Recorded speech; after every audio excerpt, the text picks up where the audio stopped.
Tere õhtust, mina Tanel Reivits ja Teemisõigusbüroo on taas siis otse-eetris.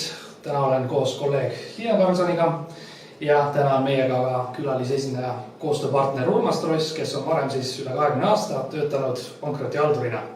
Korralduslikus poolest täna nii palju, et võtame vastu vaatajate küsimusi igast kanalist, välja arvatud telefonitsi ja anname jooksvalt vastuseid siis tunni aja jooksul. Tere ka minu poolt, rõõm teiega jälle kohtuda. Meie tänane eesmärk on arutleda pankroti ja maksejõuetuse küsimusi, eelkõige siis praktikute kogemuses. Vaatleme asja nii võlgniku kui võlausaldaja positsioonist. Nii võlgniku võlausaldaja võivad olla nii eraisik kui juriidiline isik. Kohalik omavalitsust ja riiki teema ei puuduta, nemad pankrotti minna ei saa. Seega teema on põnev ja kui igaüks on saanud siis siit vähemalt ühe uue mõtte, siis on tänane õhtu korda läinud. Teemade plokid oleme siis jaganud selliselt, et esmalt räägime eraisikute pankrotist, siis eraisikute kui töötajatega seotud saamata jäänud töötasu nõuetest pankrotimenetluses. Seejärel puudutame juriidiliste isikute pankrotti ja lõpuks räägime võlgade ümberkujundamisest ehk siis pisut saneerimisest.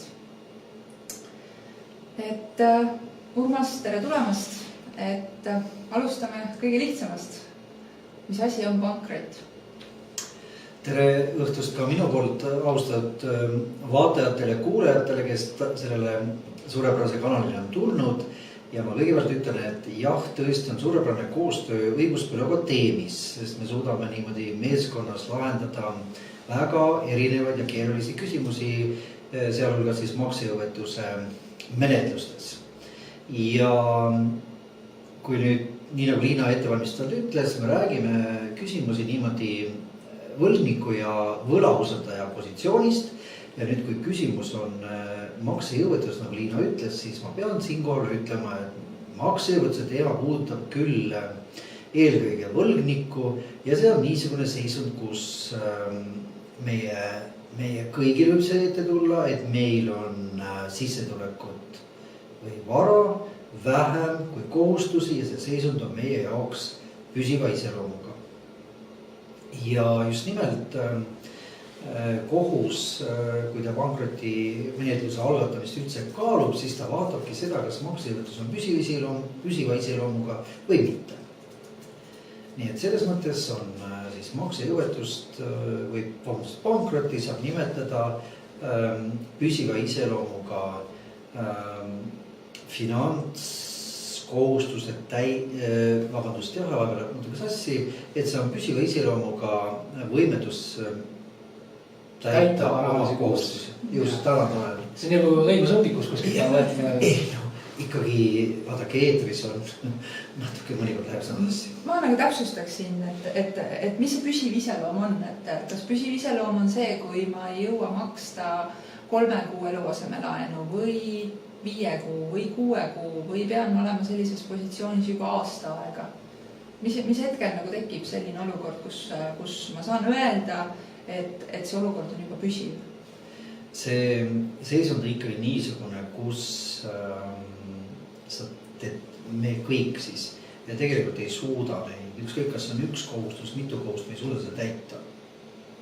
Ja see täitmine, ütleme, et kui te täidate osaliselt või täidate kuidagi viivitades, et siis ta saab nimetada, et see veel ei ole nagu püsiv, aga see tähendab seda, et see selgelt ei suuda täita.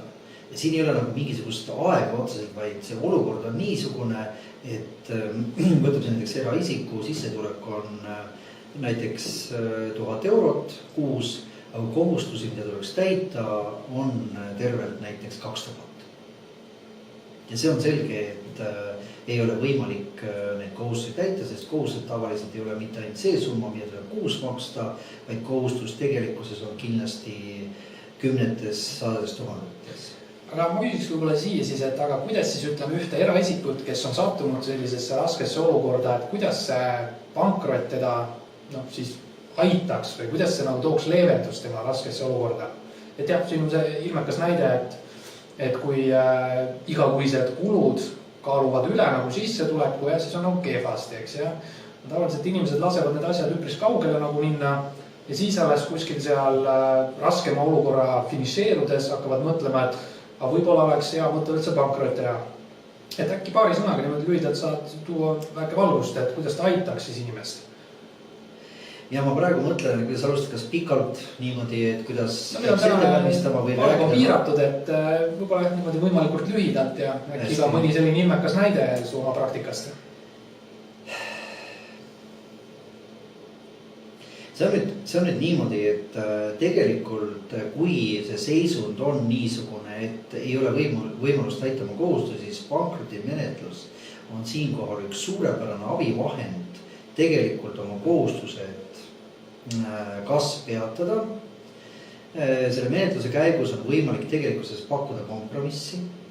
Siin on ja kui kompromissi pakkuda pole võimalik, siis põhimõtteliselt on selle pankrotimenetlusele järgnev kohustuste vabastamise menetlus, mis tegelikkuses võimaldab siis saada vabastuse kohustustest. Aga see periood iseenesest kestab kokku, ütleme 6-7 aastat. Et selles mõttes, kui tahta lahendada ära oma kuhjunud kohustuste küsimus, siis pankrotimenetlus on selles mõttes üks hea abivahend. Tõesti seaduse alusel see ei ole mingisugune kõrvalehoidmine, vaid selge, et kui seisund on niisugune, et see oleks nagu siis ütleme selline korrektne õpiku näide asjade käigust. Et tõesti, kui on tekkinud see raske olukord, ei suuda enam maksta enda rahalisi kohustusi, et siis peaks nagu ise algatama enda suhtes pankroti. Just nimelt, et kui me nüüd räägime nagu just nimelt võlniku positsioonist ja ma olen endale teinud, ütleme, kui pankrot tavaliselt esitada, siis ma tulen selle juurde, et tegelikult tuleb avaldusse märkida põhjused ja avalduse üks lisa on vara ja võlgade vara kohustuse nimekiri, või vara koosneb varast ja kohustustest. Ja antud juhul on niimoodi, et seal te peate enda täiesti objektiivselt tõstma silmad ette, kui palju teil siis lõpuks mingisugust vara või sissetulekuid on ja kui suured on teie kohustused. Ja antud juhul on siis niimoodi, et kui see menetlus läbi viia, sinna sisse läheb siis avalduse esitamine, menetluse algatamine, nõuete kaitsmine. Tõsi, selle hulgas vaadatakse, müüakse ära teie olemasole vara. Sundkorras. Seda ei saagi nimetada sundkorraks, vaid see on, ütleme niimoodi, et see on nagu pankrotimenetluse üks osa on vara müümine võlaustajate nõuete katteks. Siis töötasu on niisugune, mida kõik ei tohi ära võtta, vaid võlgnikule peab jääma miinimumtasu, lisaks siis 1/3 iga ülalpeetava jaoks. Tõsi, eraisiku puhul peab arvestama ka sellega, et juhul kui nüüd võlgnik pidate abielus, siis te peate arvestama sellega, et kui see abielu vara küsimus on abiellumise ajal jäänud lahendamata ja see on tegemist ühisvaraga, siis loomulikult puudutab pankrotimenetlus ka seda ühisvara osa, mis kuulub võlgnikust perekonnaliikmele. Ja see tähendab seda, et menetluse ajal võidakse jagada ära või tulebki ära jagada halduril ühisvara.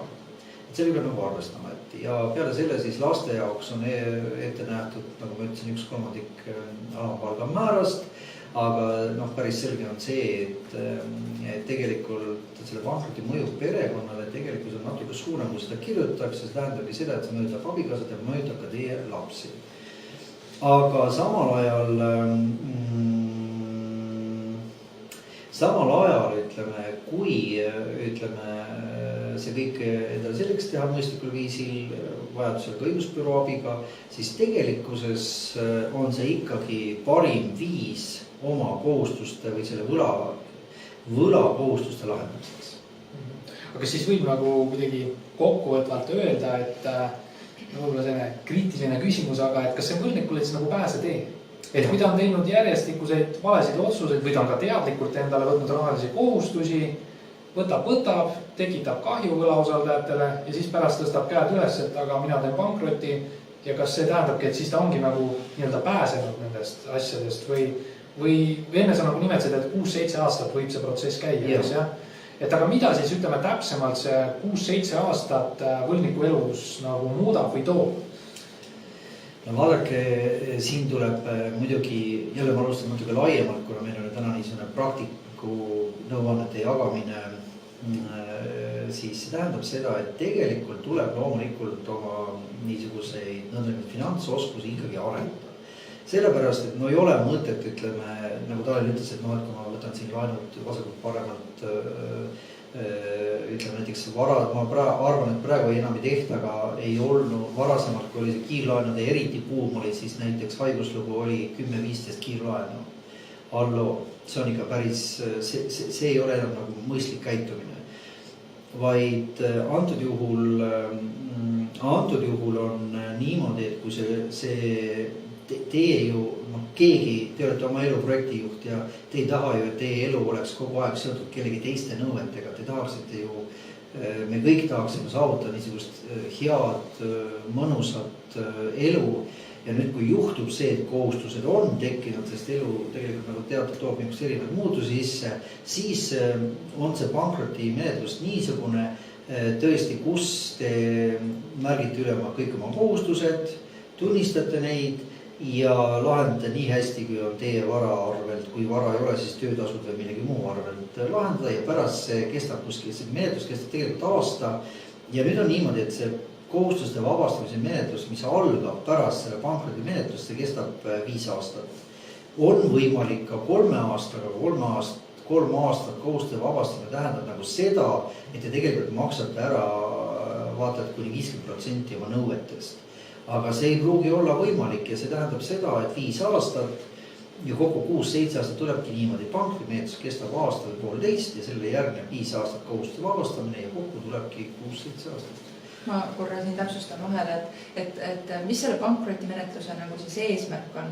Tuvastada maksejõuetus, fikseerida see ja siis, kui on kõik võlausaldajate nõuded kokku kogutud, siis hakata vaatama, kui palju sealt saab siis ära täita ja kui palju siis saab kustutada. No näiteks ütleme niimoodi, et see eesmärk, kui ma räägin nagu võlgnik, siis kui ma räägiksin avalduse esitamist, minu eesmärk on saada tegelikult vabaks oma kõigist kohustustest, mis on selleks ajaks nagu tekkinud. Ja tegelikkuses see puudutab kõiki. Pankroti, mis see pankroti pluss on see, et pankrot nagu peatab intressikiiviste arvetuse pärast seda, kui on välja kuulutatud näiteks minu või eraisiku pankrot, siis pärast seda avaldatakse, kui kohus on avaldanud ametlikus teadaannetes, siis sellest päevast peatub intresside nõuete arvestus, mis tähendab seda, et nõuded fikseeruvad. Siis vara võlgnik peab tegema menetluses koostööd halduriga ja tegelikult siis kõik see vara, mis on olemas, kui see on realiseeritud, siis see vara läheb, nagu öeldakse, menetluskulude katteks ja nõuete rahuldamiseks. Ja nüüd on niimoodi, et menetluse lõpuks jääb teatud hulk rahuldamata nõudeid, mille osas see kohustuste vabastamise menetlus nagu kehtib. Ja samal ajal, mida kindlasti tuleb võlgnikul teha, on see, et vaadake, see menetlus iseenesest algatamine tähendab, et mitte midagi te peate ikkagi leidma endale niisuguse püsiva tegevuse, eelkõige töise tegevuse, selleks, et te saaksite teenida vahendeid nii enda, perekonna kui ka pisut 25% peab jätma võlgnikule. Võlausaldajatele, vabandust. Tundub nagu selline päris raske seisund ja niimoodi kuulates, et mina saan siis aru, et 6-7 aastat on nagu ikka pidevat ja tõsist asja ajamis kogu aeg. Täiesti õige, see on tegelikult suhteliselt karm õppetund. Koormav tundub. Sellepärast, et selle kohustuste vabastamise menetluse ajal peab arvestama, et tegelikult ei tööta, ei ole, te võite olla, see määratakse usaldusisik. Usaldusisikuks võite olla ka vabalt ise näiteks või siis ka määratakse kohtu poolt, ka haldur võib olla usaldusisik.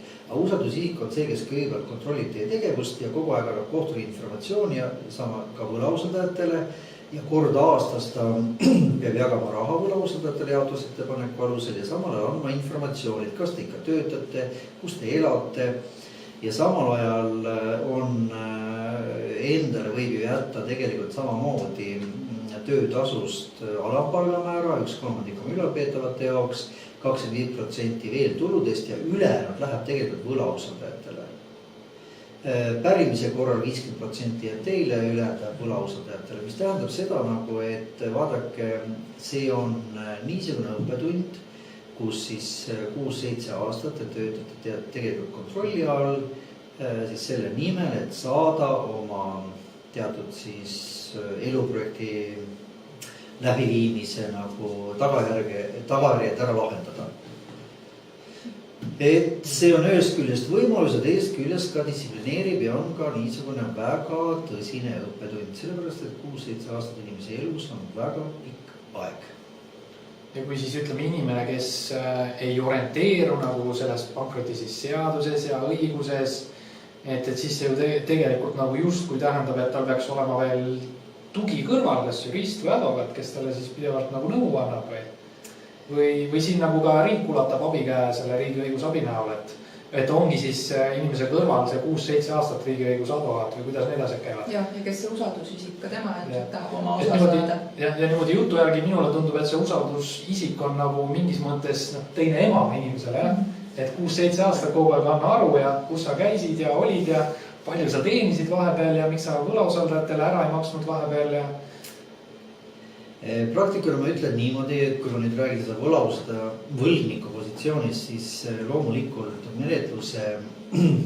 pankroti menetluse ajal on vajalik abi. Näiteks õiguspäratamise esindajad võiksid olla, aga ütleme, see riigiabi antakse minu arvates teatud juhtudel ja alati ei peaks selle peale lootma, vaid tegelikkuses tuleb see, miks seda esindajat üldse kohtumenetlus vaja on. See on see, et tegelikult see on ka mõnes mõttes emotsionaalne protsess ja kui olla emotsionaalne, siis tegelikult võib juhtuda, et sa jätad mingid nüansid märkimata, oma õigused kaitsmata.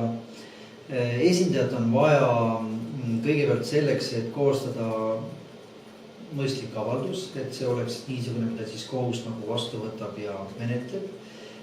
Siis esindajad, ütleme selles, et kohtus öelda, et jah, ma olen maksejõuetu, selleks ei ole esindajad loomulikult vaja on ja seda suudab igaüks neist öelda, aga kus on esindajad vaja, see on nõuete kontrollis. Kui esitakse teie vastu nõuded, see on siis 2 kuud pärast pankroti välja kuulutamist on, kui see teade avaldatakse ametlikus teadaannetes, siis on 2 kuud aega nõudeavaldus esitada ja kui need nõudeavaldus on laekunud, siis näiteks nõudeavalduse kontrollis ja mida peab kindlasti tegema. Neid ei tohi niimoodi lihtsalt aktsepteerida, et jah, on nõue olgu, vaid tuleb neid kontrollida ja tegelikult arvestada sellega, et igasugused need kiirlaenu lepingutest või mingist muudest lepingutest tulevad intressid ja viivised ja ma ei tea, mis trahvid ja ma ei tea, mis sealt veel kõik tuleb, on ju. Nii et tegelikult neile esitab vastuväide ja kui mingi nõue on üldse põhjendatud, esitab selge vastuväide ja siin tegelikult on vaja kindlasti nõustaja abi. Et ühesõnaga üksi oleks nagu võlgnikul päris keeruline, kes ei orienteeru sellistes asja, mis küsimustesse on minu arvu, et sealt võib veel ütleme veelgi keerulisemaks siis minna, et kui ta tuleb kohtusse, vähemalt ise oskab avalduse teha, et ta soovib enda suhtes pankrotti, esitab siis selle räägitud võlgade nimekirja ülevaateks ja aga kui see on selgitused ka maksejõudse kohta, miks tekib. Täpselt sellised nüansid, et kõik see, et seal peab ikka, see võlgnik peab ise ka vaata, et pool jurist olema. Ma just küsingi siit edasi, et selles mõttes, et üks asi on kõik see kohtu jaoks nagu selgeks teha ja esitada ja presenteerida ja tõendada kindlasti seal juures, et selle pankroti menetluse ajal kindlasti pannakse võlgnikule mingisuguseid piiranguid. Kas ja millised need piirangud on sellel ajal, kui see menetlus siis käib seal? Näiteks eraisiku pankrotis, kui rääkida, mul jäi enne ütlemata, miks veel esindajad vaja, vaadake siis, kui on ühisvara. Ühisvara jagamisel ma ei ütle, et nüüd kolleegid ei pea seadusest kinni ja ei arvesta teie enda õigustega, vaid lugu on selles, et ühisvara jagamisel on kindlasti vaja esindajat, sellepärast, et kui ikkagi tahta jagada ühisvara võrdselt, nii nagu see on ette nähtud, siis alati võib juhtuda niimoodi, et kui te abi ei kasuta, siis võib juhtuda niimoodi, et vara jagatakse näiteks selle sama pesa kasuks ja teie abikaasa õigused jäävad kaitsmata, rääkida siis sellest, et sellega tegelikult kaudselt viivatakse ka teie laste huve. Selles mõttes siin on kindlasti tarvis, samuti on vaja siis, kui toimub varamüük ja kui vara väärtus on ikkagi niisugune, mille puhul ütleme, on huvi, siis võlnikuna peate seisma selle eest või siis läbi esindaja, et teie vara ei müüdaks liiga odavalt, sellepärast, et kui teie vara müüakse liiga odavalt, siis see tähendab seda, et sellega tegelikult kahjustatakse teie huve ja ka võlaustajate huve. Ja nüüd piirangud. Eraisiku puhul on tõesti niimoodi, et kui pankrot välja kuulutakse, tuleb automaatselt see nõnda ärikeeld. Tegelikult tuleb taotleda eraisikul koht, kui te olete näiteks kuskil, teil on oma juhatuse liige võlnikuna, see on täiesti mõistlik, et inimene elab tegelikult, ega pankrotimenetlus iseenesest ei tähenda seda, et see on mingisugune halb, ma ütlen veel kord, pankrotimenetlus on õppetund ja teil on ju tegelikult elu läheb ju edasi, te töötate, teil võib olla, te võite olla juhatuse liige, te võite olla isegi mingid äri pidada. Aga samal ajal on niimoodi, et füüsilise isiku pankroti välja kuulutamisega tuleb automaatselt ärikeeld ja võt selle ärikeelu osas peab siis taotlema kohtult luba.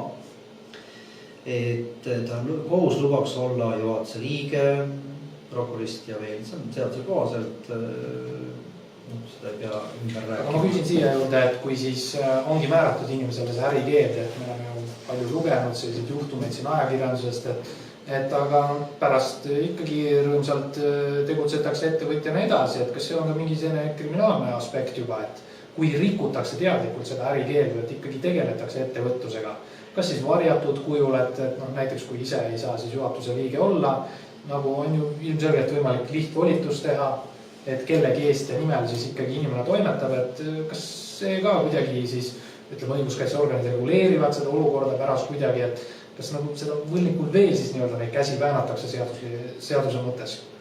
No ütleme niimoodi, et minu soovituspraktikana on küll see, et kõigepealt ma pärast vastan selle küsimusele ka.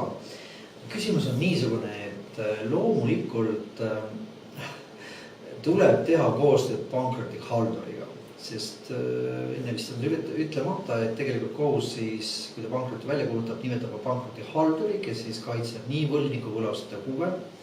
Ta peab seisma mõlemite huvide eest ja tegelikult võlgnik, kui sa juba oled selle avaldusi ise esitanud, siis tuleb ka teha koostööd menetluses, sellepärast et kui te teete nagu pankroti avalduse ja siis ei taha selle küsimusega justkui üldse enam tegeleda, justkui see oleks kellegi teise lahendada, siis see päris niimoodi ei ole.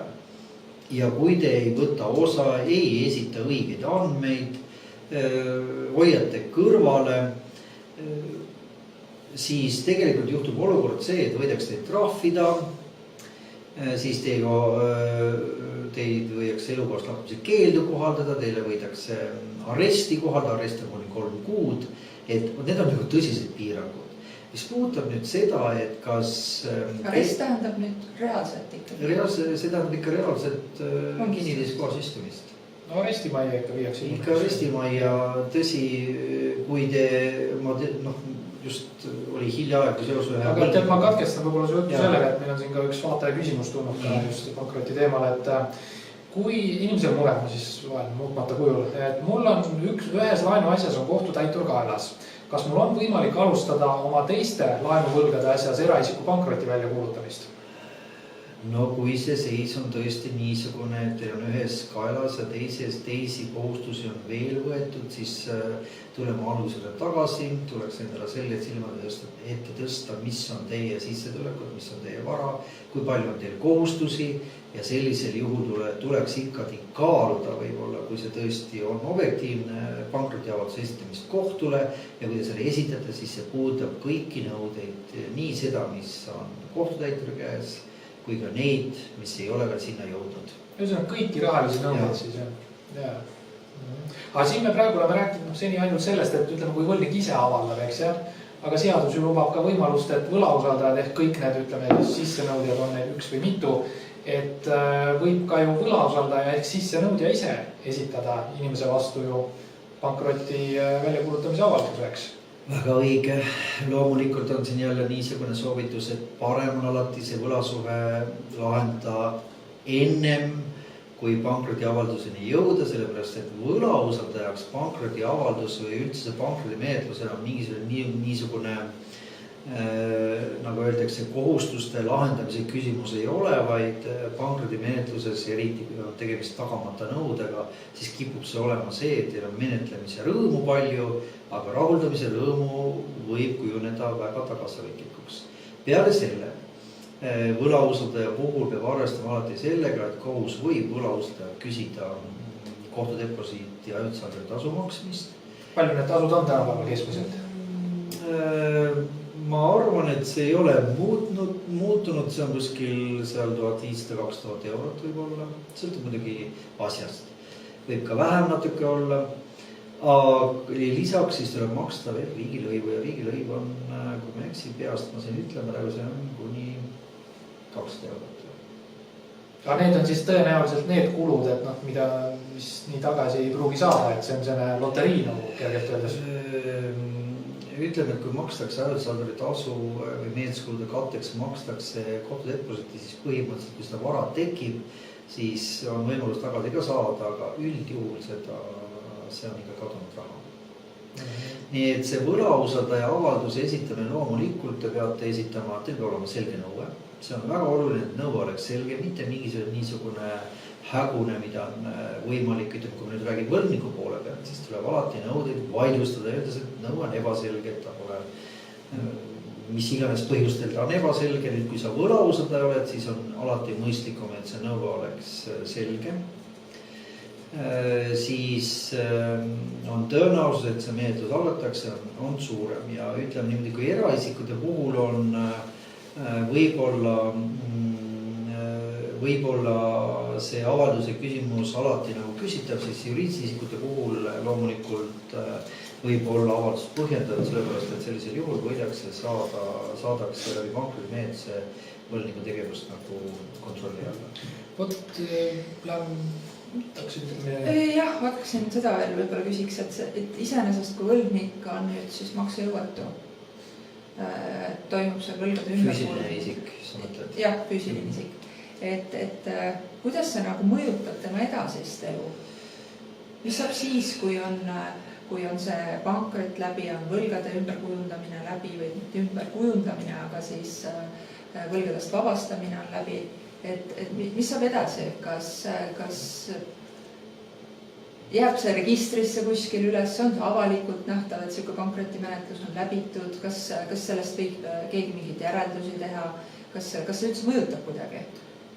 No mina teab, mis usaldusväärseks inimeseks pankrotivõlgniku ei peaks, kui keegi tuleb küsima, et ta soovib koostööd teha või ma ei tea, ta soovib veel rahalisi suhteid luua. Aga ütleme, et see on tema minevik nagu, et okei, et ta oli see protsess oli, siis on 5 aastat vahepeal.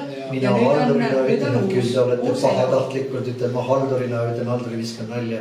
Tegelikult on niimoodi, et nagu ma ütlesin, pankrot on tegelikult õppetund. Kui see kohustuste vabastamine läbi saab, ütleme, et see 6 aastat on möödas, õppetund on käes, kohus lõpetate pankrotit menetluse, sisuliselt loomulikult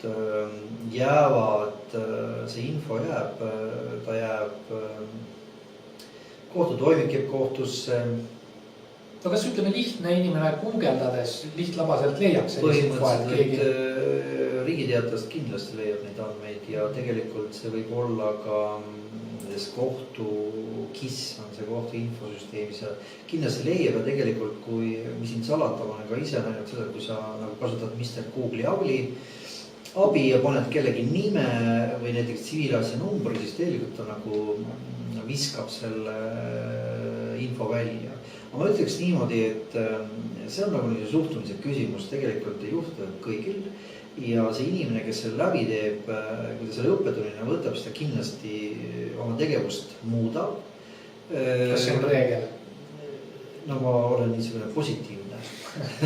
ja samal ajal ütleme niimoodi, et see on ikka nagu tegevuse tulemus, et jah, te kohe järgmisel päeval kindlasti teid nagu ei pruugita usaldada, kui te olete ikkagi näiteks selle järgneva aasta jooksul tõendanud seda või tõestanud endale eelkõige oma abikaasale, oma perekonnale, et tegelikult see vigadest on õpitud, siis seda näevad ka teised ja see tähendab seda, et et inimene võib olla usaldusel partner, aga vaadake, kui juhtub see, et lüüakse nagu käega ja ei soovita enda teadmisi parandada ega millega edasi minna, siis tegelikult võib juhtuda see, et te teete jälle samasuguseid vigu ja see tähendab seda, et tõesti siis teie usaldusväärtus on parasjagu. Vahepeal siin on tulnud ühe vaataja küsimus meile Mailiga, et juhul kui ma alustan pankrotimenetluse enda suhtes, et mul on võlad üle pea, aga vahepeal minu olukord paraneb ja ma saan need ära maksta, kas siis on selles menetluses ka võimalus, et see asi ära lõpetada, sest võlad kui sellised kaovad ju ära? Ja, on küll, aga nüüd oleneb sellest perioodist, sellepärast, et kompromissi saab pakkuda kuni esimese jaotusettepaneku esitamiseni, mis on umbes 6 kuud periood. Peale alustamist siis? Ja peale pankroti välja kuulutamist on tegelikult niimoodi, et peale pankroti kuulutamist 2 kuud on nõuete esitamise tähtaeg ja peale seda on siis haldur nõud kokku, siis tal on aega, ma räägin peast sisuliselt kuni 2 kuud või peale 3 kuud on 3 kuud 90 päeva minu arust. On siis 2 kuud on nõude kaitsmine ja kui ta nõuded ära kaitseb, siis ta pärast seda sisuliselt peab esitama jaotusettepaneku ja nüüd on niimoodi, et see kõik on 2 ja siis on 2 ja kokku niimoodi, et kuni 6 kuud on aega. Ütleme, kui selle 6 kuu jooksul tõesti juhtub olukord, et olukord paraneb ja see on mõistlik, kui inimene töötab selle nimel, et olukorda lahendada, siis tegelikult võimalik pakkuda kompromissi, mis sisuliselt kohe lõpetab ära pankrotimenetluse. Peale 6 kuud on siis nagu see võimalus läinud, isegi kui ta raha on olemas. Kui ettepaneku ära esitatakse, siis tegelikult tekib olukord ainult niisugune, et siis tuleks nagu kõik 100% ära maksta, siis põhimõtteliselt kui on nõuded rahuldatud, seda on juhtunud ka, et tegelikult makstakse kohustused ära, eriti kui on 1-2 nõuet, et see ei ole nii suur menetlus. Ja siis kohustus lõpetab menetluse, kuna alused on ära langenud. Et see võimalus on olemas, aga ütleme, kui soovida pakkuda lahendust niimoodi, et mitte nagu täisulatuses, seal näiteks kas 50 või 40 või 30% nõuetest ja see võimalus tekib, isegi siin võib kaaluda laenu võtmist, Võt siis on võimalik Kes praktilises olukorras annab laenu isikule, kelle suhtes juba on menetlus pooleli? See sõltub jälle... Kui see on ikka elukutseline laenuandja, eks pank või mingi muu asutusega, nemad kontrollivad põhjalikult, eks jah? Ei, näiteks kui on pankrot, aga sissetulek on säilinud. Mul üks suurepärane näide on ühest kenast prouast, kes töötas politseis, ta oli tegelikult sissetulek, ta oli kohustus rohkem kui sissetulek võimalus täita. Ta kuulus oli pankroti ja kuna tal see sissetulek ju jäi, see ei kadunud kuskile, siis selle sissetuleku baasil sai koostatud kompromissettepanek võlausaldajatel, kui nõustusid sellega ja praegu see kompromiss tema jaoks menetlus lõpetati, kompromiss ta täidab ja tema see tähtaeg seal oli 2021. aastal ja praegu ta täidab seda väga korrektselt püsikorralduspangas ja sel 21. aastal ta on juba nüüd, tal ei ole pankroti, tal ei ole seda mõju ja selleks ajaks on tal kohustus ka täidetud, nii et selles mõttes suurepärane. Enne kui Liina nüüd jätkab, siis ma võin võib-olla veel selle osa lõpetuseks sellise küsimuse, et kas siis võib lühidalt kokku võtta, et kui inimene läbib selle menetluse, eks ja kuulutatakse pankrot välja, jaotatakse seda vara ka seal, kui seda on, eks ja töötasust tehakse kinnipidamisi ja möödub siis 6-7 aastat, jah? Kas siis on see olukord, kus inimene saabki nagu või siis ta ongi nii-öelda nagu selline uus puhas leht, ilma et tal oleks üleüldse mingid võlgnevusi ja ta saab oma elu siis hakata elama siis nii-öelda jälle uuesti ilma mis tahes piiranguteta? Täiesti õige. Kui ütleme, et see veel kord nagu... Aga kas selle üle otsustab kohus siis, et kas tema see olukord taastatakse või kes selle otsuse siis nagu... See on nüüd küsimus niisugune, et mul on tegelikult mõned vaidlused, kus on finantsasutused, kes võib-olla tahaksid rohkem saada, kui võlgniku seisund võimaldab. Ütleme niimoodi, et tegelikult on põhireegel on ikka see pankroti menetlus, fikseeritakse ära nõudeid, täidetakse neid, palju täidetakse ja kui täitmata jääb, läheb kohustuste vabastamisse. Kui see nüüd te olete täitnud korrektselt seadust selles mõttes, et aruanne kord aastas, raha jagamine kord aastas, see peab käima 5 korda nagu kell, see on distsipliin, seda rikkuda ei tohi, mida rohkem maksta, seda parem on, aga põhimõtteliselt tuleb maksta. Ja nüüd, kui te olete korrektselt käitunud, siis esitate kohtule koos viimase maksetega esitate kohtule avalduse või siis usaldusisik esitab avalduse, et palun nüüd vabastada, siis kohus kontrollib, ta kontrollib seda, et need andmed oleksid õiged. Kohtul on tegelikult, arvestades praegudes infotehnoloogia areng kaudu, on võimalik kontrollida kõiki andmeid registrites, kohtul on juurdepääs igale poole. Seda kontrollitakse need andmed ära, ta võib ka võlausaldajatega rääkida, näiteks pangast saada andmeid on ja kui see kõik, mis te olete esitanud, on objektiivne ja õige, siis kohus tegelikult vabastab. Kui juhtub, et te olete saanud kohustuste vabastusega, pole täitnud oma kohustused maksta korda aastas, siis tegelikult kohus ei pruugi vabastada ja peale selle võivad kaevata ka võlausaldajad. Aga selleks, et kõike seda ära hoida, tuleb käituda korrektselt, objektiivselt ja kui 5 korda on maksed tehtud, maksete suurus ei ole muidugi määratletud, aga mõistlik on maksta sõltuvalt teie, ütleme niimoodi, võimalustest tuleb jätta kahju või mitte kahju, aga see on see karistus, ma nimetan seda nagu, mida siis tuleb selle varasema vastutunduse käitumise eest maksta, aga samal ajal, kui see korrektselt on täidetud ja 5 aastat läbi, siis kohus vabastab ja tegelikult pikk vastus sinu küsimusel on see, et jah, 5 aasta pärast kohus on vabastanud ja alustate sisuliselt uuesti. Ja, pikk aga raske tee. Pikk aga raske tee, jah. Mõtlesin, et vahepeal, et teema ei läheks nii selliseks süngeks, et räägime enne sellest ka veel või siia vahele nüüd sellest ka, et kuidas oleks ikkagi võimalik seda pankrotti vältida. Ja pakun välja nagu sellise teema, et tegemist on füüsiliste isikute siis võlgade ümberkujundamisega kui sellise protsessiga läbi kohtumenetluse. Et mis võlgade ümberkujundamine siis füüsilise isiku mõttes tähendab, on see, et taastatakse tema maksevõime ehk erinevalt pankrotimenetlusest, kus on seis juba püsivalt maksejõuetu ja lootusetu, on selles protsessis olukord selline, kus võlgnik ei ole veel nii lootusetus seisus, et peaks minema pankrotiteed, vaid et oleks võimalik seda vältida ja kuulutada või mitte kuulutada välja, aga et siis teha see võlgade ümberkujundamine. Ja siin ma ütlen korraks Linnale vahele võttu, et see ongi see vahe, et pankrotis on püsivad makseraskused, siis selle ümberkujundamise eeldus on see, et makseraskused on ajutise iseloomuga, mis tähendab seda, et läbi teatavate muutuste teie tegevuses on võimalik tegelikult nad ikkagi lahendada kohustused, ütleme üle 50%.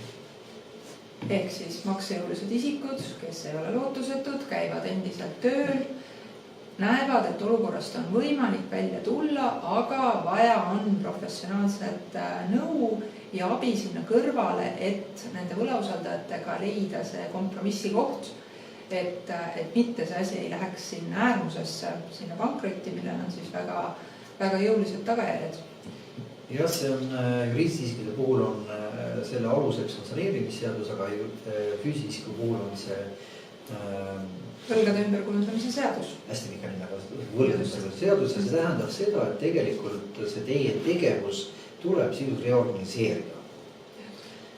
Enne kui nüüd Liina jätkab, siin vahepeal on tulnud üks selline, ma mingis mõttes nimetaks võib-olla tänase teema jackpoti küsimus, et minul on töövaidluskomisjoni otsus, aga tööandja ütles, et tema enam selles firmas ei ole ega toimeta ja firma on müüdud nii-öelda uutele peremeestele, aga kui ma ise uurisin, siis firma on müüdud mingisuguse eksootilise nimega tankistile otse öelduna, et mis võimalused mul siin nüüd siis on sellise olukorra lahendamiseks ja ma annan siin Liinale vastamise.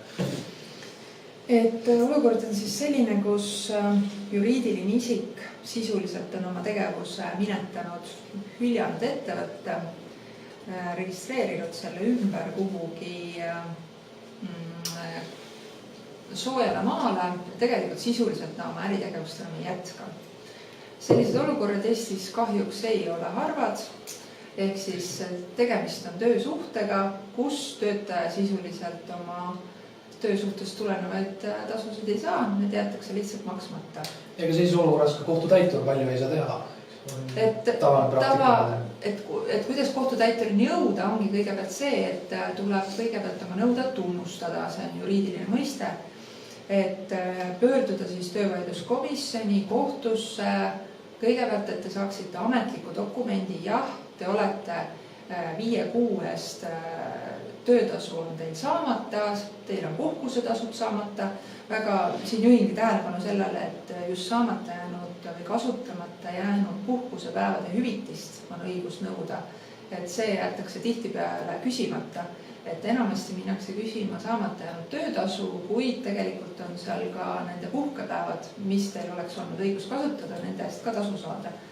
Ja alati on mõistlik küsida ka viivist selle tasu maksmata jätmise osas, ehk siis kui see tasu nõue on muutunud sissenõutavaks ja tööandja ei maksa, siis kogu selle perioodi eest, millal ta seda tasu ühel hetkel siis laekuma hakkab, siis selle perioodi eest te saate ka viivist nõuda. Et te ju ei tea, et kas see tasu tuleb homme või tuleb 3 aasta pärast, aga kui see tuleb 3 aasta pärast, siis on seal juba mingi viivis kogunenud. Siis tuleb see otsus, see jõustub ära, jälle juriidiline termin, aga järgmiseks saab siis selle panna kohtutäiturile sissenõudmiseks. Kohtutäiturile on siis sellised ametlikud, tugevamad, jõulisemad hoovad võlga sisse nõuda, tähendab see siis pangakontode arestimist, vara müüki, sellist piirangute kehtestamist sellele ettevõttele. Aga suure tõenäosusega, kui see ettevõte on kuskil seal soojal maal, siis keegi enam siin Eestis tegelikult ei huvitu sellest ettevõttest. Ja ega see kohtutäituri tegevus paraku siis teile nagu reaalselt tulu ei too. Teil on küll kena otsus, aga reaalselt raha kontol ei ole. Aga mis siis sellises olukorras nagu tegema peaks? Et kas see seis ongi siis selline, et ei olegi võimalust midagi sealt saada? Et päris nii see ei ole, et siin tuleb meile Eesti Vabariik appi, läbi siis Töötukassa on võimalik neid nõudeid siis nõuda nende väljamaksmist. Riigi vahenditest nagu. Jaa, sa räägid sellest uuest parandusest, mis tuli siin kevadel. Kevadel Tartu Case 2018, just. Et uued muudatused tehti, millega siis nüüd lihtsustatakse siis läbi ettevõtte pankrotimenetluse töötasu nõuete hüvitamist siis Töötukassa eelarvest. Tõsi, jälle pankrotimenetlus, see eeldab ikkagi juristi kaasamist. Et kui me enne siin rääkisime, Urmas osundas, et eraisiku puhul see kestab 6-7 aastat, siis meie senine kogemus siin mitme juhtumi näol on, et me räägime võib-olla 3-4 kuust, eks, et siin ei lähe 6-7 aastat enne, et kui Töötukassast lõpuks seda hüvitist saada. Et ühe erisusena peab tõsi küll nüüd välja tooma, et seda hüvitist ei ole võimalik saada juhul, kui inimene on töötanud, ütleme, Eesti ettevõtte kaudu välismaal. Seda nagu seadus selgelt praegu ütleb, et sellisel juhul ei ole võimalik seda saada. Küll aga inimestel, kes on siin kodumaisel pinnal töötanud. Et sealt on see täiesti nagu reaalselt teostatav küll. Asjaajamist võtab ja kõik aga on võimalik. On võimalik, et teatavad piirangud on ka tasu maksmise osas iseenesest, et see ei ole päris ka selline nüüd koht, kus ma ei tea, mul on töötasu nõue 20 000 eurot ja ma nüüd ei saa seda ja siis ma tahan seda saada, siis seal on ikkagi ära piiratud, et saamata jäänud töötasu on seal töötaja 3 kuu viimase brutotöötasu ulatuses või siis mitte rohkem kui 3 Eesti keskmist töötasu. No võt siin on näide, mäletad, oli 2 määrust. Üks oli see, kus on selge, et selle puhul peab olema see nõue selge, põhjendatud, nii et kohus kolmas isik kohtuna või kohus kolmanda isikuna mõistaks, jah, see on selge tasumata töölepingust olev nõue ja oli näide, kus siis Tartu Case, mis sa viitasid, oli see, kus oli väga selge nõue, kohus tõesti tegi selle vajaliku määruse, et Töötukassast ilmselt see inimene juba raha saanud ja oli üks teine näide, kus tegelikult see töötaja nõue oli põhjendamata ja kohus ju jättis menetluse, tegi määruse, mille puhul ta ei saanud sellega Töötukassast minna. Et siin on oluline, mis on see abi, on see, et kindlasti mida tuleb abi kasutada, on see, et see töösuhte käsitlus peab olema selge, arusaadav ja kohtule mõistetav. Vaat sellisel juhul see Töötukassa abi on teostatav. Võib-olla kulude poolest ka veel rääkida, et kui eelmise selle vanema regulatsiooni alusel oli siis sellise menetluse puhul oli riigilõiv seal kuskil kuni 300 eurot ja võidi ka küsida ajutise halduri deposiidi. See oli 1000 eurosid. 1000 eurosid, nii nagu me enne rääkisime, siis täna on see riigilõiv ainult 10 eurot. See on võlgniku avaldus. See on võlgniku avaldus. Või võlausaldaja avaldus, selles mõttes töötaja on võlausaldaja selles positsioonis. Ja seal võib-olla täpsustuseks lisaks, et seal ei pea töötaja nüüd maksma kohtule neid 1000 euroseid riigilõivu, et selle seaduse parandusega see toodigi sisse, et kui on töötasust tulenev või töösuhtest tulenev nõue, et siis töötaja nagu pankroti avalduse esitajana on nagu sellest deposiiti ta ei pea nagu tasuma, et kui ta ka kohus selle määruse teeb, ta tasumata jätab, siis see nagu seda kogu protsessi ei peata selles mõttes. Siis ma vaatan, on tulnud vahepeal üks küsimus, see on ka selline populaarne küsimus, mida me teiste siin kuulame, et kas tööandja juhatuse liikme saab ka isiklikult vastutama panna, kui ettevõttes raha ei ole. Et kas saab siis sundida nagu seda juhatuse liiget isiklikest vahenditest töötasu välja maksma? Vähemalt siin ma saan sellest küsimusest. Jõuame nüüd juriidilise isiku pankroti menetluse juurde, et ja seal siis juhatuse liikme roll konkreetselt. Sest olukord on selles suhtes lihtne, neid firmasid võib päevas teha 7 tükki, kuidas jõuad iga tund ühe, eks ja. Et hülgad teised kõik ära, müüdki mõnele eksootilisele tankistile ja ongi kõik, et seda me paraku näeme meie ärikliimas liigagi palju, ütleks. Väga hea küsimus ja siin mul tuleb meelde, et ma siin praegu nimetaks seda niisuguseks reegliks heas mõttes, positiivses mõttes. Vaadake, ega siis äritegevuse ebaõnnestumine, äri alustamine on suurepärane, aktiivsed inimesed, see äriplaani elluviimine on suurepärane ja juhul, kui see äriplaan ei õnnestu, siis see äriplaani ebaõnnestumine kahtlemata ei ole mingisugune ei kuritegu, ei pahategu, vaid see on, nagu öeldakse, majanduslikult objektiivne. Ja nüüd on niimoodi, et see reegel retsept on niisugune.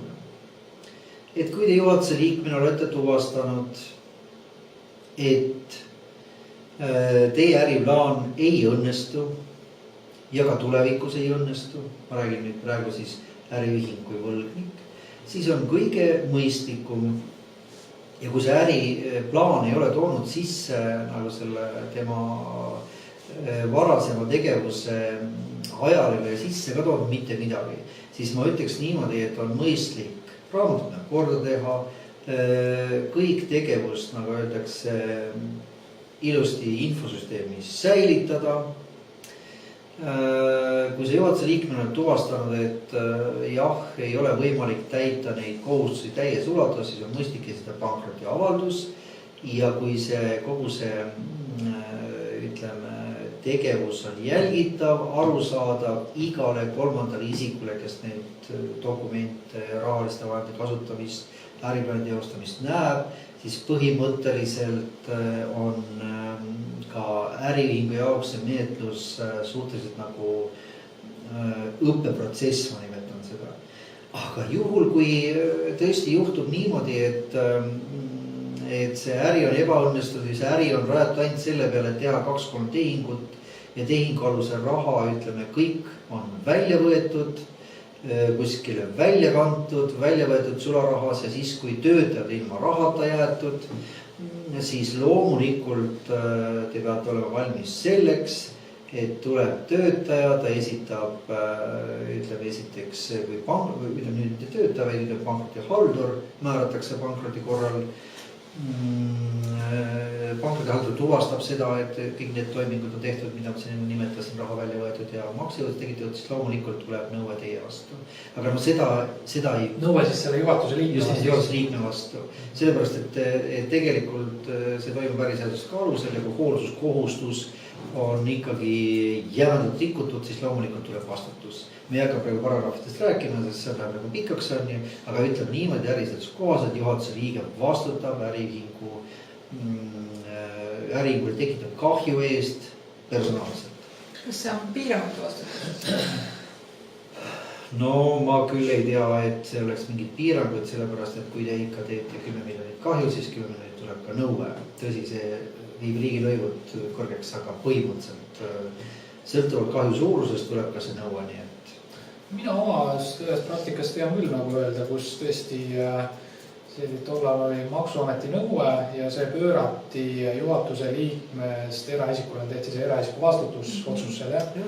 Ja inimesel läks seal suvila ja kõik asjad kuni siis selle juhatuse liikme eraisiku pankrotini välja, aga siin tuleb nagu müts maha võtta töötajate eest, kes siis nagu ikkagi finantseerisid seda pankrotimenetlustes, sest ega see ka nagu odav lõbu ei olnud. Tollel ajal seda süsteemi veel ei olnud. Tollel ajal ei olnud, jah.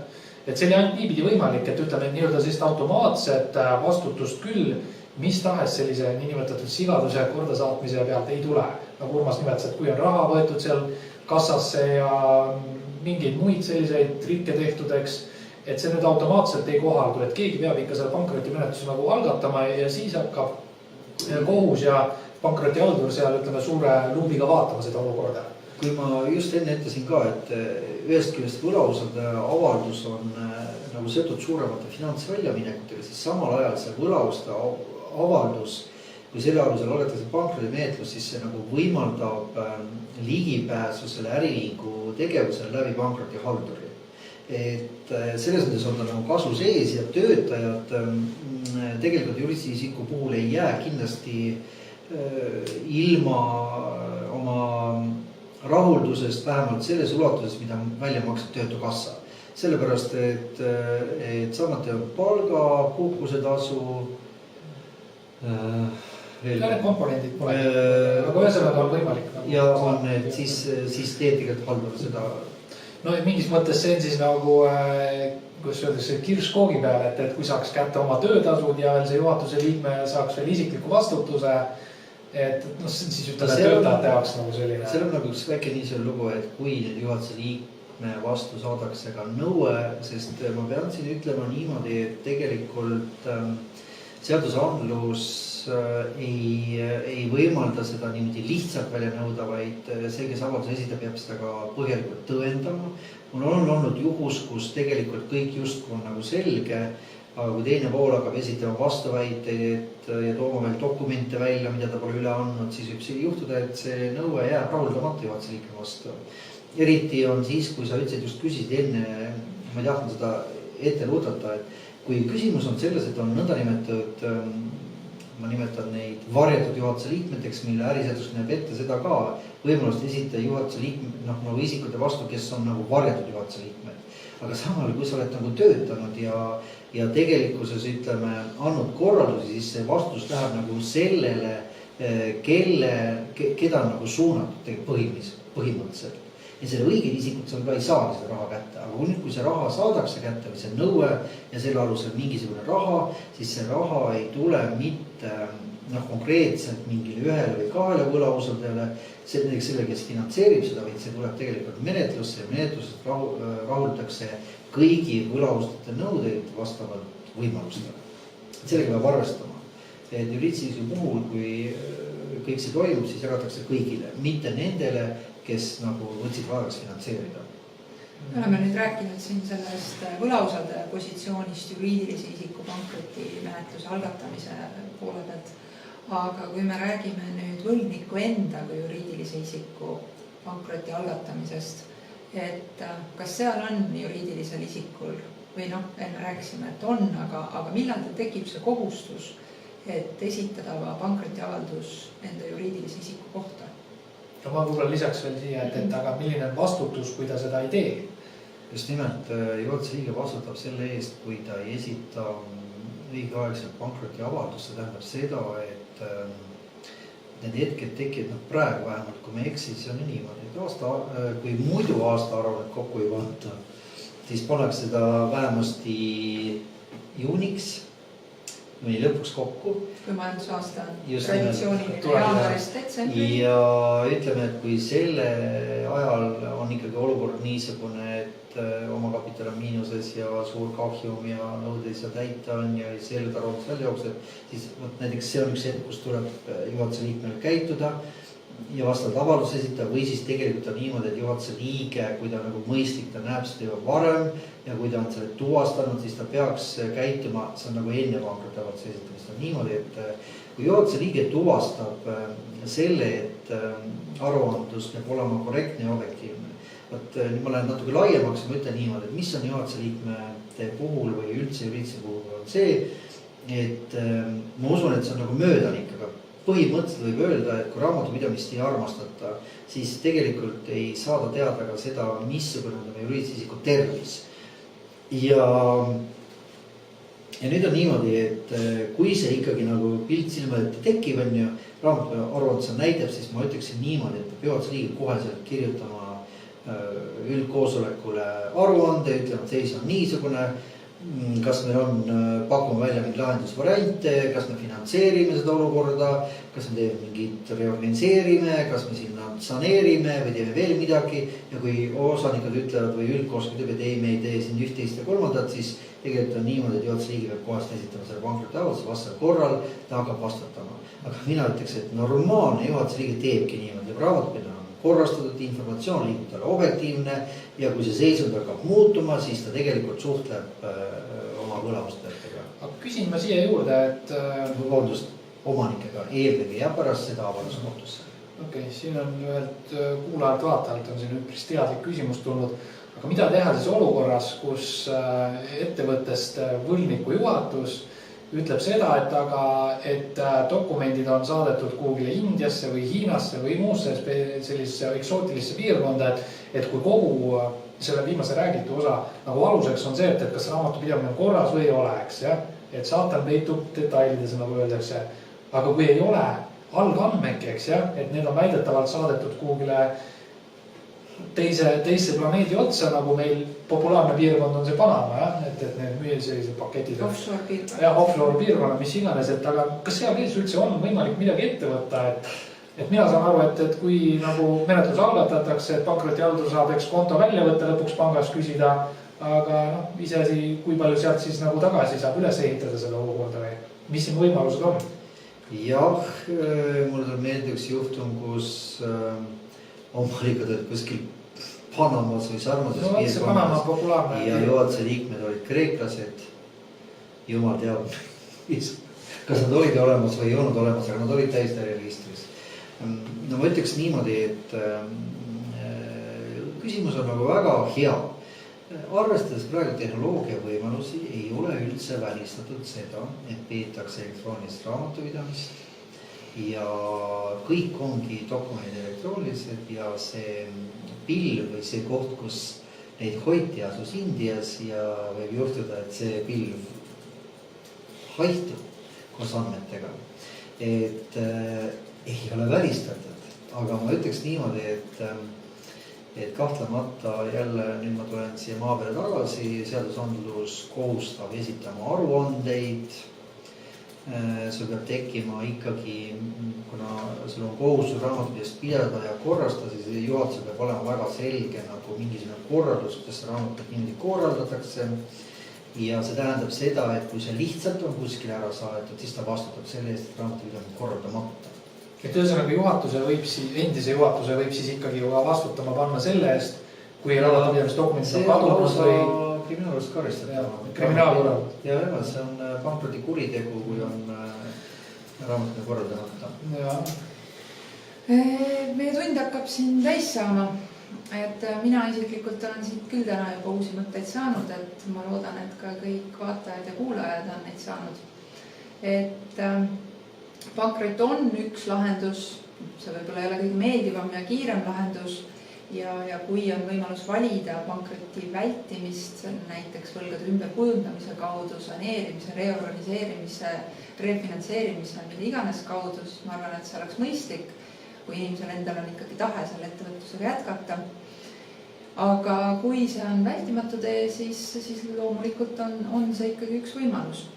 ja noh, võib-olla ka see, siis ma lisaks selle mõtte, et ega pankrotimenetluse võib võlgniku suhtes, nagu ka enne rääkisime, võlausaldaja ise alustada ja siis korraldadagi talle piltlikult öeldes sellise 6-7 aastase kohtukäimise vahet ühe pika reisi. Õppeprotsess. Jah, nagu Urmas ütles kõnekalt, õppeprotsessi, et noh, ma arvan, et kes tahes saab pankrotihoiatuse, et seadus ütleb üheks selgelt, et pankroti esitamisele eelneb pankrotihoiatus kättetoimetamine, et seda tuleks nagu päris tõsiselt võtta, et kui kellelegi hakkavad sellised dokumendid liikuma. Aga töötajatel on kindlasti see sõnum, et teie ei pea jääma oma töötasu nõudeid ootama kunagi sealt Panama saartelt, vaid te saate täna ja kohe nendega tegeleda. Saatke meile e-kirju, pilte, vaatame teie dokumendid, materjalid üle ja anname teile tagasisidet, mis teie olukord on. Et mina omalt poolt tänan kolleegi Tanel Riivitsat, kolleeg Urmas Trossi. Kõik vaatajad. Mina tänan ka austatud kolleegi, koostööpartnerid ja tänan vaatajaid ja tahan öelda lõpuks, et parem on loomulikult korraldada oma eluprojekt või äriprojekt niimoodi, et seda maksejõuetust ei teki või vähemasti on ta lahendatav ilma selle menetluseta. Ja see, kui mõnel inimesel juhtub nii situatsioon, siis see ei ole mingisugune paha asi, vaid sellisel juhul tuleb pöörduda tegelikult nõustajate poole, antud juhul õigusbüroo Teemis. Me koostöös kindlasti leiame parima lahenduse, mida tekkinud olukorras on võimalik pakkuda. Ja lõpetuseks siis nii palju, et ühesõnaga asjaga tuleb tegeleda, et see kõige valem otsus, mida me ka palju näeme, on inimestel see, olgu ta võlgnik või ülasaldaja, et pea topitakse liiva alla. Tehakse nägu, et teda ei puuduta, ei tegele, ei oska, liiga keeruline ja siis tõesti need numbrid kui kuhjuvad, aga ega olukord ennast ise ei lahenda ära. Ja? Sellega tuleb ise tegeleda, ikkagi kuskilt tuleb alustada. Et hästi, ega me neid otse-eetreid ju teie jaoks teeme, kallid vaatajad, et täname kuulamast, vaatamast ja kohtume järgmine kord. Aitäh!